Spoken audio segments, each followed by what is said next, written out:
Good evening జహాపనా. Hello మామ, ఈ రోజు నేను చేసిన పనికి నా మైలేజ్ చాలా దారుణంగా పడిపోయింది. ఏమైందో తెలుసుకోవాలంటే ఫుల్ షాట్ చూడండి. ఈ రోజు మనకి చిన్న వర్క్ ఉండి వైజాగ్ స్టార్ట్ అయిపోయాం.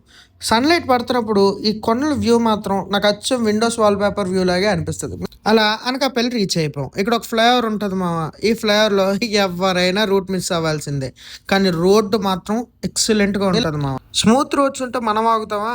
టాప్ స్పీడ్ కూడా చెక్ చేస్తాం. వావ్, 125 130 దాకా క్రూజ్ చేసింది మామ. వీడియో స్టార్టింగ్ లో నేను చెప్పినట్టు నా మైలేజ్ డ్రాప్ అయిపోయింది. దేనివల్ల అంటే స్పీడ్ గా వెళ్ళడం వల్ల 18-19 వచ్చే నా మైలేజ్ 16కి పడిపోయింది. అలాగా టోల్ గేట్ వరకు రీచ్ అయిపోయాం. మేము ఎక్కడికి వెళ్ళినా మాతో పాటు మా పెట్స్ని కూడా తీసుకెళ్ళిపోతాం మామ.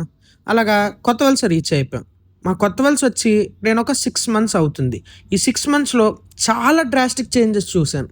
అస్సలు స్టార్టింగ్ రోడ్స్ బాగుండేవి కాదు, అలాంటి రోడ్స్ మొత్తం చాలా నీట్గా తయారయ్యాయి. అలా మా ఊరు రీచ్ అయిపోయాం. సరే మామ, నెక్స్ట్ షాట్లో కలుద్దాం. ఈ 6 monthsలో వైజాగ్లో నేను ఏ చేంజెస్ చూసానో నెక్స్ట్ షాట్లో చెప్తాను. ఇలా మరిన్ని షార్ట్స్ కోసం సబ్స్క్రైబ్ చేసుకో మామ. గురుగారు గుడ్ నైట్ అండి. అయిపోయి